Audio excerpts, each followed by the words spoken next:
Good morning student. देखिएगा, हमने last class की बात करें तो हमने जो 8 चैप्टर था 12th क्लास आरबीएससी के लिए वो कंप्लीट कर चुके थे। उसके अलावा हमने लास्ट क्लास में जितने भी एनसीईआरटी से रिलेटेड जो न्यूमेरिकल्स थे वो आपके ग्रुप के अंदर पोस्ट कर दिए गए हैं।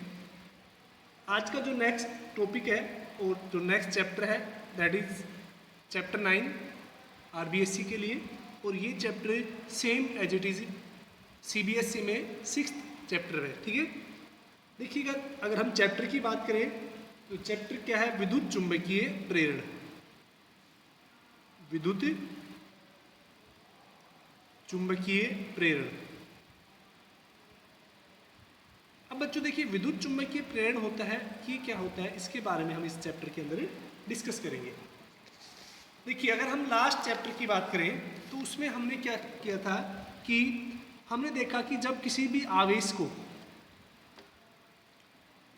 आवेश को जब गति से कराया जाती है, यानी आवेश है जब वो गति करता है तो वो क्या उत्पन्न करता है?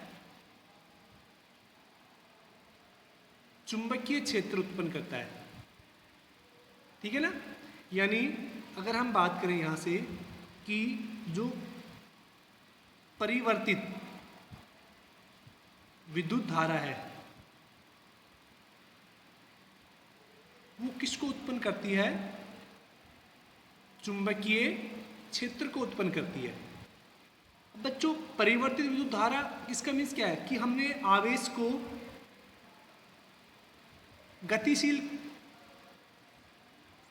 गतिशील अवस्था में लिया था। जब आवेश गतिशील अवस्था में था तो वो क्या उत्पन्न करता था? चुंबकीय क्षेत्र। ठीक है, यानी अगर हम बात करें को सीधा कि जो किसी भी चालक तार में जब विद्युत धारा प्रवाहित की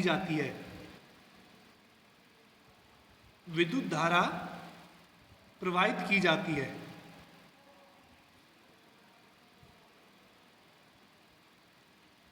तो चुंबकीय क्षेत्र उत्पन्न होता है।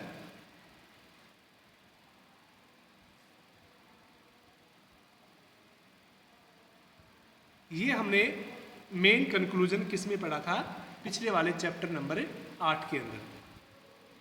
अब देखिएगा, जो चैप्टर नंबर 9 है उसमें जस्ट इसका रिवर्स है, यानी विद्युत चुंबकीय प्रेरण क्या कहता है कि सबसे पहले विद्युत चुंबकीय प्रेरण की अगर हम बात करें तो दो साइंटिस्ट थे, एक फैराडे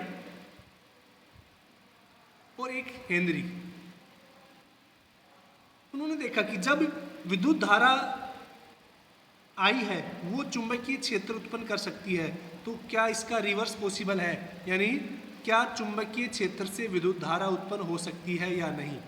इसके लिए फैराडे और हेनरी ने काफ़ी एक्सपेरिमेंट किए जिनके बारे में भी हम डिस्कस करेंगे। ठीक है ना? तो एक्चुअल में ये जो चैप्टर है, अगर हम इसका इंट्रोडक्शन की बात करें, ठीक है ना, विद्युत चुंबकीय प्रेरण क्या होता है उसके बारे में, तो देखिए, अगर हम इसके इंट्रोडक्शन की बात करें तो चूंकि किसी चालक में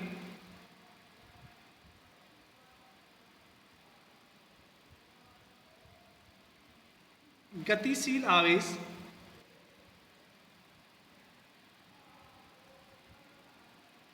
चुंबकीय क्षेत्र उत्पन्न करता है,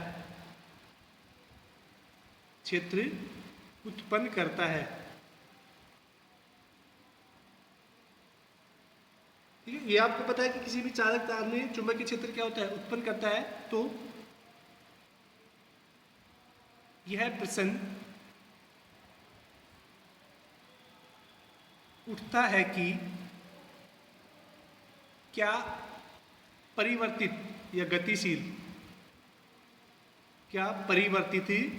चुंबकीय क्षेत्र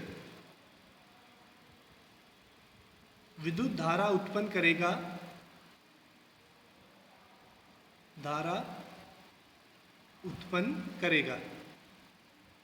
यानी ये क्वेश्चन उठता है कि क्या चुंबकीय परिवर्तित चुंबकीय क्षेत्र है वो विद्युत धारा उत्पन्न करेगा या नहीं, क्योंकि आपको पता है परिवर्तित इलेक्ट्रिक फील्ड है वो क्या क्या उत्पन्न करता है, चुंबकीय क्षेत्र, ठीक है। अतः इस प्रश्न के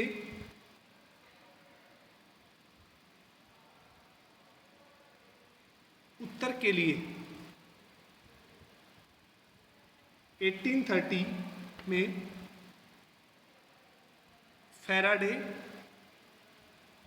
तथा हेनरी ने विभिन्न प्रयोग किए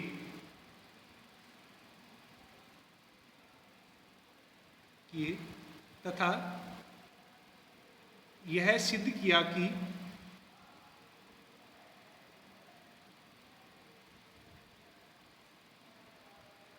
परिवर्तित चुंबकीय क्षेत्र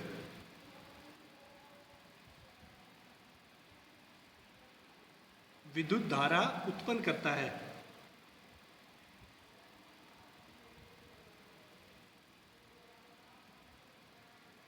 ठीक है ना। तो किसने सबसे पहले ये बताया कि जो परिवर्तित चुंबकीय क्षेत्र है वो क्या उत्पन्न करता है, विद्युत धारा, ठीक है ना। अब देखिएगा, अब हम बात करते हैं कि विद्युत प्रेरण क्या होता है। विद्युत प्रेरण, इसको हम विद्युत चुंबकीय प्रेरण भी बोल सकते हैं। तो विद्युत चुंबकीय प्रेरण या विद्युत प्रेरण क्या होता है, परिवर्तित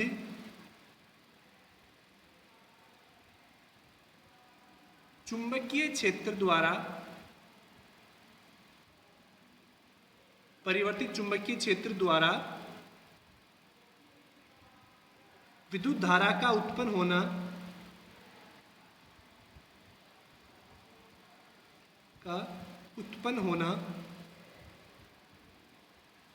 विद्युत प्रेरण कहलाता है।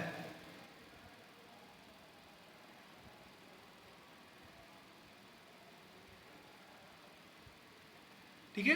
तो विद्युत प्रेरण क्या होता है कि परिवर्तित विद्युत क्षेत्र द्वारा विद्युत धारा का उत्पन्न होना ही क्या कहलाता है, विद्युत प्रेरण, ठीक है ना। अगर हम बात करें प्रेरित धारा की, तो अब तो बता सकते हैं कि विद्युत प्रेरण से जो उत्पन्न धारा है, विद्युत प्रेरण से उत्पन्न विद्युत धारा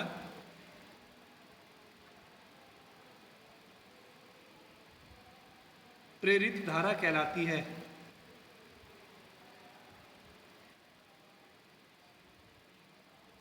क्या कहलाती है, प्रेरित धारा।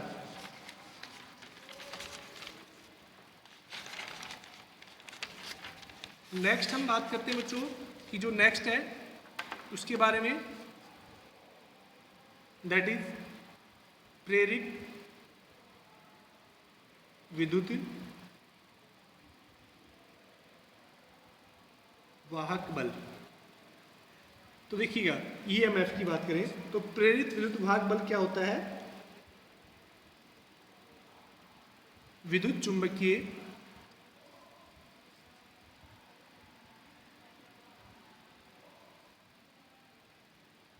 प्रेरण द्वारा उत्पन्न विद्युत वाहक बल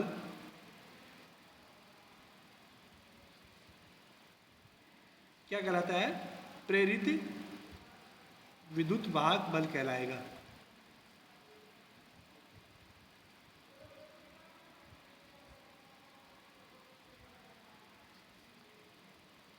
ठीक है बच्चों, तो हमने तीन चीज पढ़ी है। एक क्या पढ़ा है, प्रेरित विद्युत धारा, विद्युत प्रेरण के बारे में समझ गया कि परिवर्तित चुंबकीय क्षेत्र द्वारा विद्युत धारा उत्पन्न होती है, इसको क्या बोलते हैं हम, विद्युत चुंबकीय प्रेरण।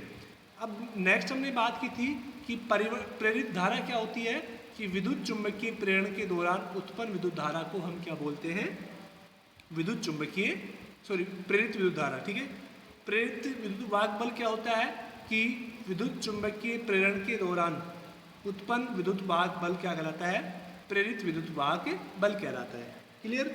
अब देखिएगा, सबसे पहले हम नेक्स्ट टॉपिक है उसके बारे में बात करेंगे कि फैराडे व हेनरी के प्रयोग,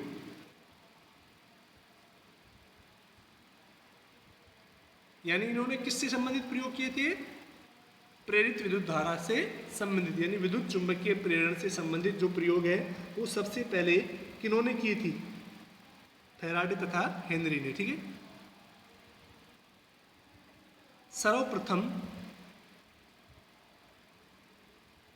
1830 में फैराडे तथा हेनरी ने प्रयोग द्वारा सिद्ध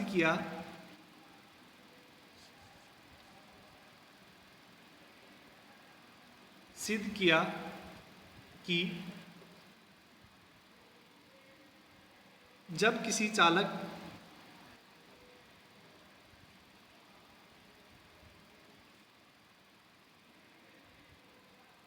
को परिवर्तित चुंबकीय क्षेत्र में रखा जाता है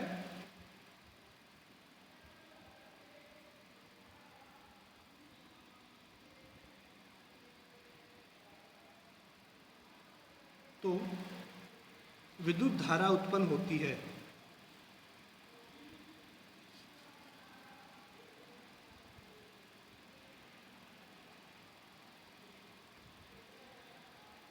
तो बच्चों ये सबसे पहले किसने बताया था? फैराडे और हेनरी ने। ठीक है, अब इन्होंने देखो 3 प्रयोग किए। तो पहला प्रयोग, ठीक है ना, फैराडे का और हेनरी का प्रथम प्रयोग। अब देखिए प्रथम प्रयोग में इन्होंने क्या किया? विद्युत चुंबक द्वारा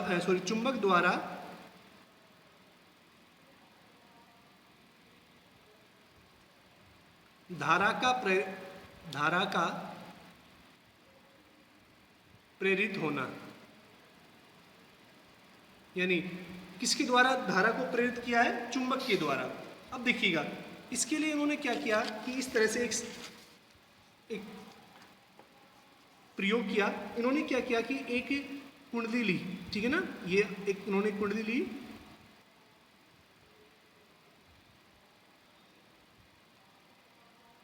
ठीक है, और इसके साथ एक ही गैल्वेनोमीटर जोड़ दिया। जी, आपको बच्चों पता है कि गैल्वेनोमीटर है जिसी को हम क्या बोलते हैं? धारामापी। ये विद्युत धारा को मापता है और उसके साथ साथ ही उसकी दिशा को भी मापता है। ठीक है, यानी उसने एक कुंडली ली, ये कुंडली होगी, और कुंडली के साथ किसको जोड़ दिया? एक ही धारामापी को। ठीक है, और ये प्रथम स्थिति होगी, पहली स्थिति। ठीक है, अब प्रथम स्थिति में क्या होता है कि उसने उस कुंडली के पास एक ही चुंबक को, ये चुंबक है, ये क्षण चुंबक होगी, क्षण चुंबक, इसको स्थिर अवस्था में रखा है। ठीक है ना, कैसे रखा है? स्थिर अवस्था में।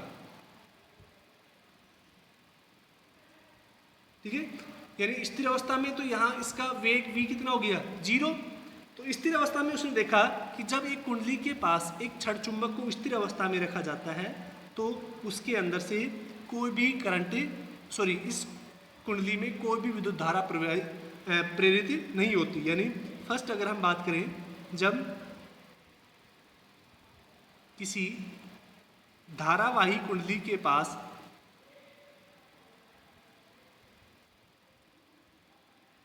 पास क्षण चुंबक को स्थिर रखा जाता है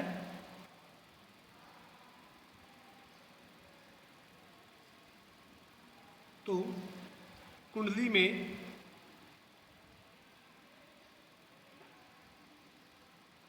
कोई विद्युत धारा उत्पन्न नहीं होती।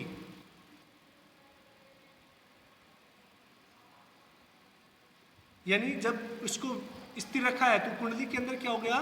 कोई विद्युत धारा उत्पन्न नहीं हुई, ठीक है। यानी हम क्या बोल सकते हैं कि जो स्थिर चुंबक है वो कभी भी विद्युत धारा उत्पन्न नहीं करती, कभी भी प्रेरित धारा उत्पन्न नहीं करती, ठीक है। अगर हम सेकंड बात करें, ठीक है, सेकंड केस में हम क्या करते हैं कि इस कुंडली के पास सेम यही कुंडली है और ये धारा मापी होगी उसके साथ। अब ये जो चुंबक है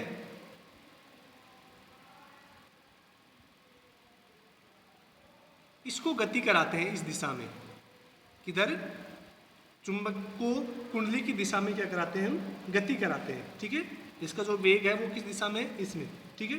तो यहाँ से देखिएगा विद्युत चुंबकीय बल रेखाएं निकल रही होंगी, ये तो आपको पता है, एन से बाहर निकलती हैं। अब देखिएगा जैसे हम इस लेके आते हैं इसको स्पीडली इधर, तो हम देखते हैं कि जो गैल्वेनोमीटर है वो किधर विक्षेप हो जाता है, दाईं ओर विक्षेप हो जाता है, ठीक है ना। तो सेकंड केस क्या होता है कि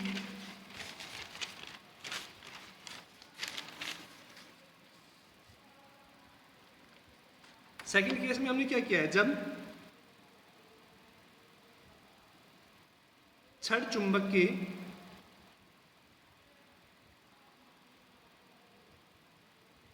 नॉर्थ ध्रुव को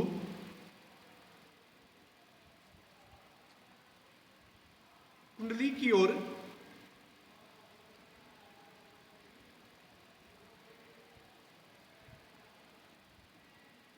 गति कराई जाती है,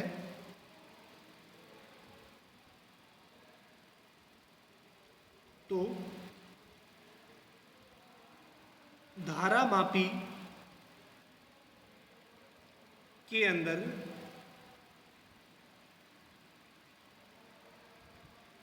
दाईं ओर विक्षोभ उत्पन्न होता है।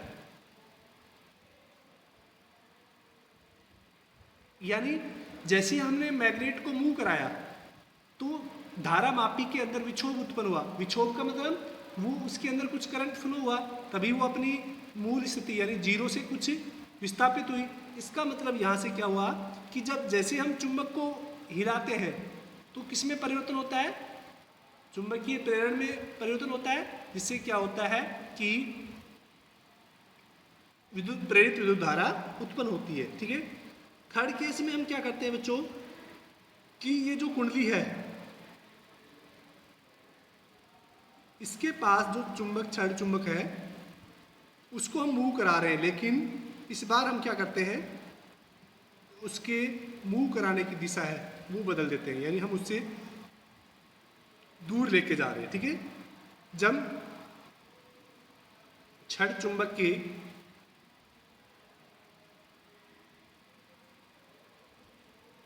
उत्तरी ध्रुव को कुंडली से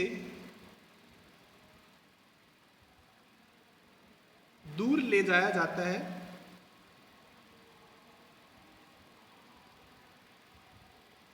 तो वह बाईं ओर यानी कौन, धारा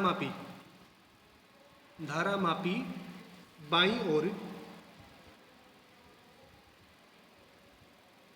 विक्षेपित हो जाती है।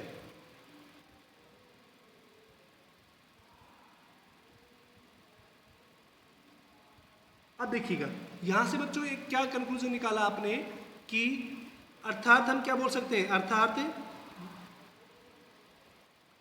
चुंबक की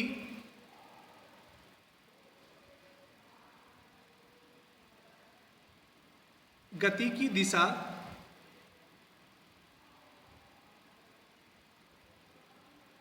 परिवर्तित करने पर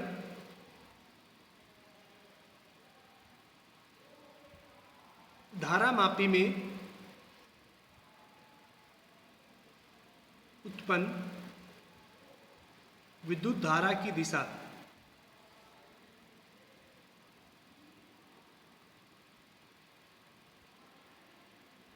परिवर्तित हो जाती है, ठीक है। तो ये क्या हो गया, यानी जैसे हमने इस चुंबक को दूर लेके गए तो क्या होता है कि जो पहले दाईं ओर डिफ्लेक्ट हो रहा था पास लाने पर, तो अब वो क्या हो गया, दाईं ओर डिफ्लेक्ट होने लग गया। ठीक है, अब ये तो था जब चुंबक को हमने उसको गति कराया। ठीक है, लेकिन चुंबक के अलावा अगर हम बात करें कि जो कुंडली के पास अगर हम दूसरी कुंडली रखते हैं, ठीक है, तो उसके द्वारा कैसे होगा उसके बारे में बात करते हैं। तो सेकंड है धारा से धारा का प्रेरण। धारा से धारा प्रेरित होना। जो पहला था एक्सपेरिमेंट वो तो बच्चों हमने छड़ चुंबक द्वारा प्रेरित होना। ठीक है, अब धारा से धारा का प्रेरित होना, अब इसके बारे में बात करते हैं कि धारा से धारा प्रेरित होने का मतलब क्या हो गया। अब देखिएगा कि जैसे ये कोई सेम वही कुंडली है, उसी तरह से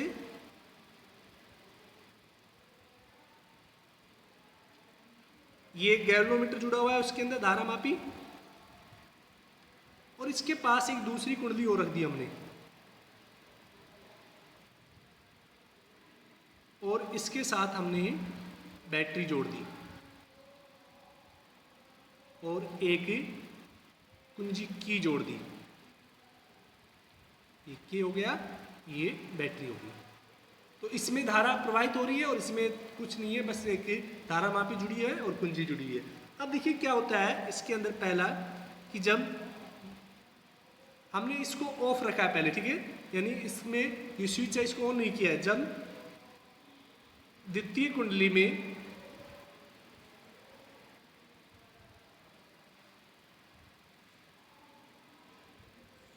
विद्युत धारा का मान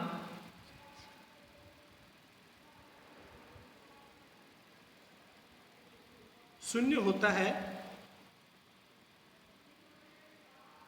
तो प्रथम कुंडली में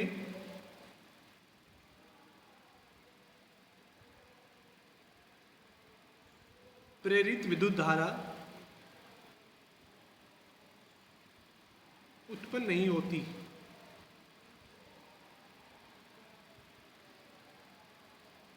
ठीक है ना, तो अगर देखिएगा तो इसमें क्या होता है, प्रेरित विद्युत धारा क्या उत्पन्न नहीं होती। अगर पहले वाले में हम विद्युत धारा प्रवाहित नहीं करते हैं तो दूसरे में क्या होती है, कोई भी विद्युत धारा उत्पन्न नहीं होती। अब बच्चों देखिए सेकंड केस क्या होता है कि जैसे हम इसको स्विच ऑन करेंगे तो क्या होगा कि इसके अंदर जो गैल्वेनोमीटर है उसके अंदर डिफ्लेक्शन होगा। ठीक है, यदि द्वितीय कुंडली में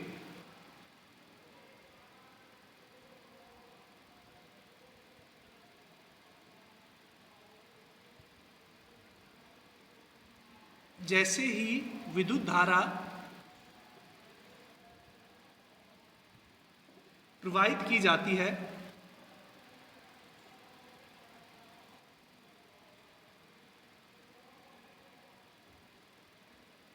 तो प्रथम कुंडली में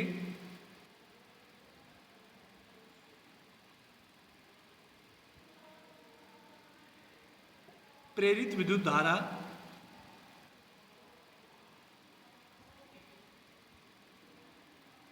उत्पन्न होती है। अतः धारा मापी में विक्षोभ उत्पन्न होता है। ठीक है ना, अब देखिएगा जैसे ही हम इसको ऑन करते हैं तो ये निश्चित दिशा में क्या होती है, ये जो धारा मापी है इसके अंदर विक्षोभ उत्पन्न होता है। ठीक है, यानी ये दोनों आपस में जुड़ी हुई नहीं है, फिर भी क्या होता है कि जैसे हम ऑन करते हैं तो यहाँ पर क्या होता है, विद्युत बल रेखाएं उत्पन्न होती है, जिससे क्या होता है इसके अंदर परिवर्तित होता है, जिससे यानी करंट है वो 0 से और आई मैक्सिमम तक ट्रांसफर होगा। अब हम क्या करते हैं, जैसे ही इसको रिमूव करते हैं प्लग की को, तो वापस से क्या होता है, डिफ्लेक्शन होता है और उसकी दिशा क्या होती है, विपरीत हो जाती है। ठीक है, तो देखिएगा थर्ड केस में हम बात करें,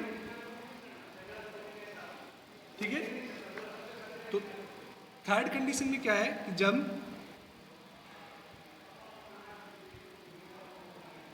कुंजी को हटाया जाता है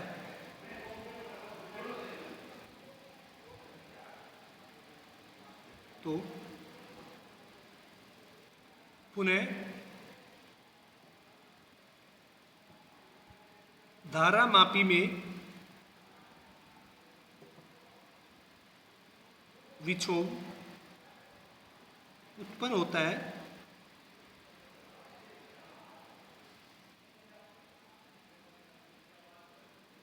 जिसकी दिशा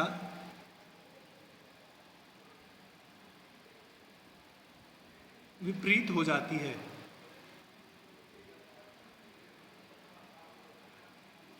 ठीक है, तो यहां से देखिएगा हेनरी और फैराडे ने क्या कंक्लूजन निकाला कि धारा से धारा प्रेरित, मतलब जब किसी कुंडली में विद्युत धारा में परिवर्तन होता है तो उसके साथ रखी हुई दूसरी कुंडली में भी क्या होता है, विद्युत धारा उत्पन्न होती है और उस विद्युत धारा को हम क्या बोलते हैं, प्रेरित विद्युत धारा। ठीक है ना, तो देखिए प्रेरित विद्युत धारा दो तरह से उत्पन्न हो रही है, अभी तक हम बात कर रहे हैं, चुंबक को गति कराने पर, और तीसरा किसके द्वारा, दूसरा किसके द्वारा, धारा के द्वारा गति कराने पर। ठीक है, अब देखिएगा तीसरा अगर हम बात करें,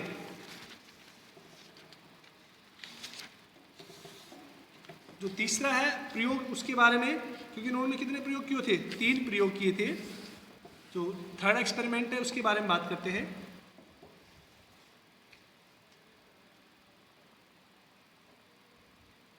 परिवर्तित धारा द्वारा धारा का उत्पन्न होना। ठीक है, अब परिवर्तित धारा द्वारा धारा का उत्पन्न होना, इसका मीन्स कैसे, देखिएगा मान लेते कि ये एक वही सेम उसी तरह का प्रयोग, ये कुंडली ली उन्होंने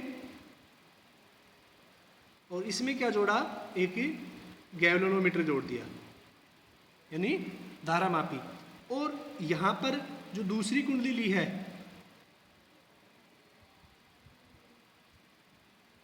उसके साथ बैटरी जुड़ी हुई है और एक रियोस्टेट यानी परिवर्तित प्रतिरोध वो जुड़ा हुआ है।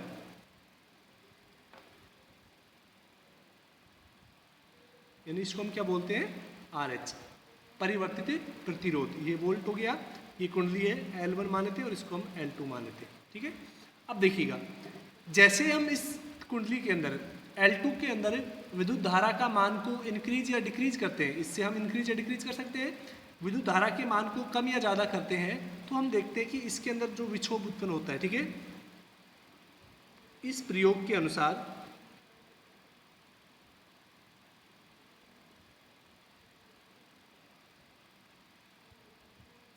जब कुंडली L2 में धारा के मान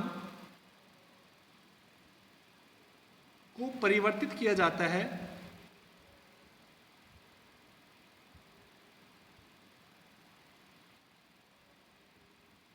परिवर्तित का मीन्स अगर हम उसको कम से अधिक, ठीक है, परिवर्तित किया जाता है तो कुंडली L1 में प्रेरित धारा उत्पन्न हो जाती है।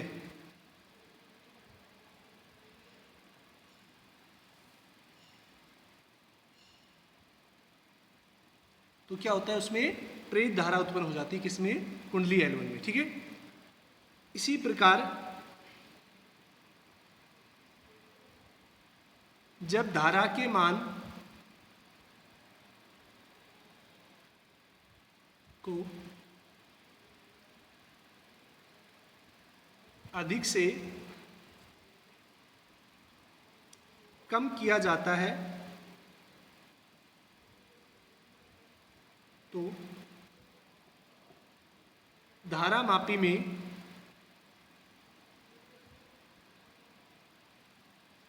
विक्षोभ की दिशा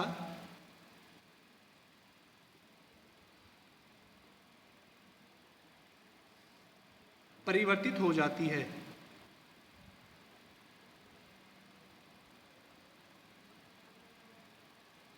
देखो हम कम से ज़्यादा करते हैं तो जिधर जैसे डिफ्लेक्शन आता है, अगर हम ज़्यादा से कम करेंगे तो उसके विपरीत दिशा में क्या हो जाता है, धारामापी का डिफ्लेक्शन हो जाता है। अब ये फैराडे ने 3 एक्सपेरिमेंट किए, क्लियर, हेनरी और फैराडे ने। अब इन तीनों एक्सपेरिमेंट के बेसिस पर, ठीक है ना, उन्होंने कुछ निष्कर्ष दिए, उनके बारे में हम बात करते हैं। तो नेक्स्ट टॉपिक है हमारा फैराडे व हेनरी के निष्कर्ष।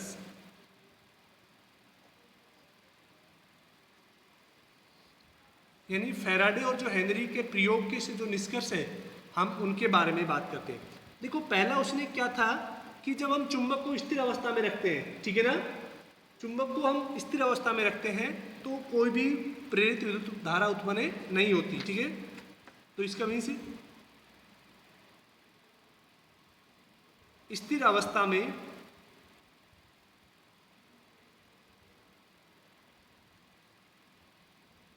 रखी चुंबक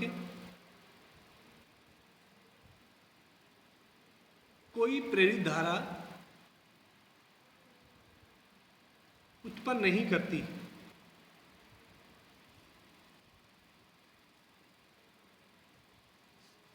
यानी अगर स्थिर अवस्था में रखी है तो उससे कोई भी प्रेरित विद्युत धारा उत्पन्न नहीं होती है, ठीक है। तो ये उनका क्या था, पहला, ठीक है ना। सेकंड क्या था, कंक्लूजन कि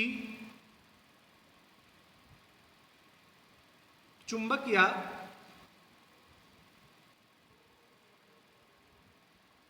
धारा की दिशा परिवर्तित करने पर, चुंबक या धारा की दिशा परिवर्तित करने पर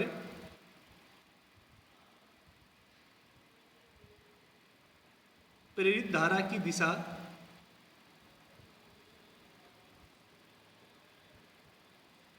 भी परिवर्तित हो जाती है।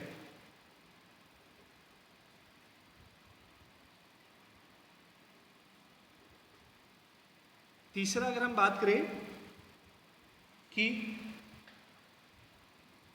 यदि कुंडली में फेरों की संख्या बढ़ा देते हैं, फेरों की संख्या बढ़ा देते हैं तो प्रेरित धारा का मान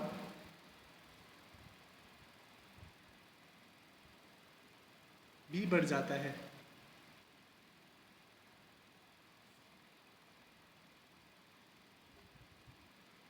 तो बच्चों ये कुछ कंक्लूजन थे, निष्कर्ष थे किसके, नियम के, फैराडे और हेनरी के जो एक्सपेरिमेंट थे उनकी। तो आई होप आपको समझ में आया होगा कि फैराडे और हेनरी के क्या क्या प्रयोग थे, कि उन्होंने ये सिद्ध किया कि जब भी किसी परिवर्तित चुंबकीय क्षेत्र के में हमेशा विद्युत धारा उत्पन्न होती है। और इससे जो संबंधित अगर हम बात करें, जैसे जनरेटर हो गया, तो जो विद्युत जनरेटर होता है वो चुंबकीय प्रेरण के सिद्धांत पर काम करता है। डायनामो हो गया, वो भी किस पर काम करता है, चुंबकीय प्रेरण के सिद्धांत पर। ठीक है बच्चों, आज के लिए इतना ही। Thank you. साथ साथ नोट करते रहना।